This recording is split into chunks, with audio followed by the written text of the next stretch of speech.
Hello mga sis! For today's vlog ay tutuloy lang namin yung third part ng Tagaytay trip namin. Paggising nga namin ay bumaba kami agad para makapag-breakfast. Heto na nga at inuna na namin kinuha ng food yung mga bata para makakain na sila. Meron sila dito mga pancakes, waffles, merong chocolate syrup, meron din silang mga sprinkles at iba-iba pa. Meron din sila dito mga iba't ibang juice, fruits, cereals, at mga cookies. Meron din silang iba't ibang klase ng mga milk dito. May fresh milk at iba pa. Meron din silang mga salad. Ayan, at tapos na naming nakuha ng food yung mga bata. At syempre, kami naman ang kukuha.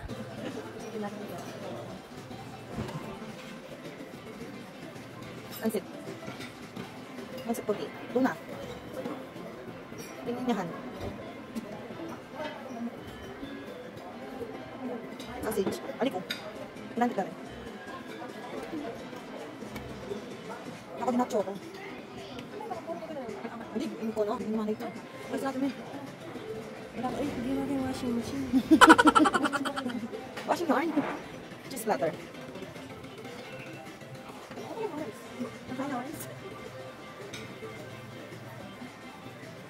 Yak po talaga. Once talaga yung nasa.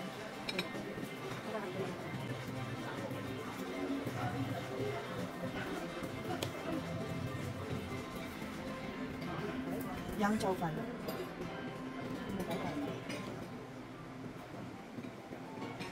Heto na nga pala ang lahat ng mga nakuha naming mga foods, mga sis. O diba, ang dami. Pero, nag-second batch pa kami dyan. Ay, ang dami talagang pagpipilian, mga sis. Hindi ko alam kung anong pipiliin ko. Gusto ko mantikman lahat, pero sobrang dami talaga ng choices, mga sis. Kita ko lang pala to, mga sis. Ang cute o parang totoo. Una ko nga palang tinikman itong sausage nila, mga sis, at yung Java rice. Masarap sila, in fairness. At mga sis, hindi ko matiis itong mga cookies na to. Tinikman ko talaga. Alam niyo mga sis, super sarap talaga nila. As in, masarap na masarap talaga. Grabe mga sis, first time ko nakatikim ng ganitong kasarap na cookies. Matcha at chocolate flavor nga pala. Mga flavor nito mga sis. At mas masarap yung chocolate, mga sis. Alam niyo yung hindi sila super tamis. Sakto-sakto lang talaga yung lasa niya. Uulit-ulitin niyo tong kainin, mga sis. Kasi hindi talaga sila nakakaumay. Sobrang sarap. Grabe. At heto mga sis, natapos na kami sa pagkain namin. Grabe, sobrang busog namin mga sis. Heavy breakfast talaga. Ay, thank you Lord at nabusog po kami sa breakfast namin today. At pagkatapos naming nag-breakfast, ay pumanik na muna kami para makapagpahinga. At itong dalawang to naman, nag-uunahan pa kung sino yung unang magbubukas ng pinto. Ang kukulit. Ay, ba't may tumatawa sa voice over ko? Sino yun?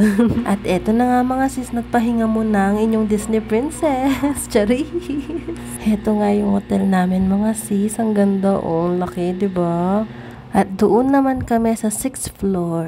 Ayun, nalayo, diba? Ganda ng camera ng phone ng ate ko, no? Clear, kahit i-zoom niya. Ayan, dito kami sa Summit Ridge, Tagaytay. At dahil nakapagpahinga na kami, mga sis, ay bumaba na kami para makapag-check out. Sobrang ganda ng experience namin dito, mga sis. Nag-enjoy kaming lahat. Thank you so much, Summit Ridge, Tagaytay. Sa uulitin. Kung nagbabalak kayong magbakasyon sa Tagaytay, mga sis, ay try ninyong mag-check-in dito sa Summit Ridge, Tagaytay. Maganda naman siya, magandang experience. Malapit pa sa mga pasyalan like SM, tsaka yung Sky Ranch. Ganda din dito sa loob ng hotel at masarap din yung mga pagkain nila, promise, mga sis. Di kayo magsisisi. At bago nga pala kami umuwi, mga sis, ay nag-lunch muna kami dito sa The Samgyupsal. Malapit lang dun sa hotel na nabook namin. Na-try na daw dito nung asawa ng ate ko. At gusto niyang ipatry sa amin kasi masarap daw. Heto na nga, pumasok na kami para maghanap ng seats at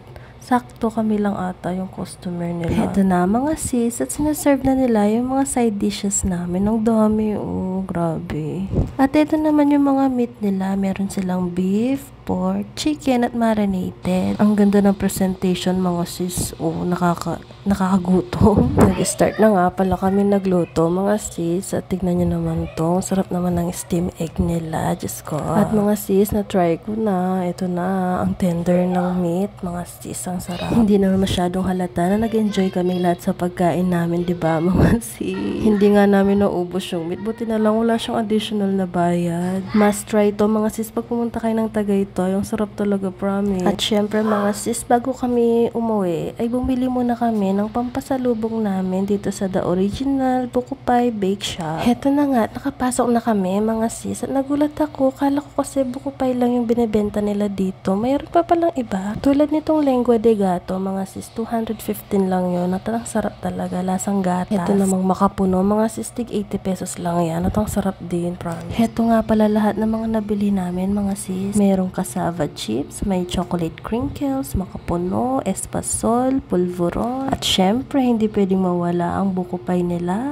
At ito na nga yung ate ko, tinikman na niya yung makapuno. Ang sarap nito mga sis, lasang gatas, ang sarap. Try nyo to mga sis pag pumunta kayo ng Tagaytay ha. Ito namang choco crinkles nila, ang sarap niya mga sis, chewy yung pagka-chocolate niya. Tapos ito yung cassava chips nila mga sis. Gustong gusto ng anak ko, kaya lang ako hindi ko masyadong type. Ang tigas kasi for me. At ito na nga, at umuwi na kami mga sis kasi pagod na kami sa biyahe. O siya mga sis, hanggang dito na lang muna. Maraming salamat sa pagsubaybay. Salamat Tagaytay. Na-experience namin tong ganito kagandang view. See you on our next vlog. Bye-bye!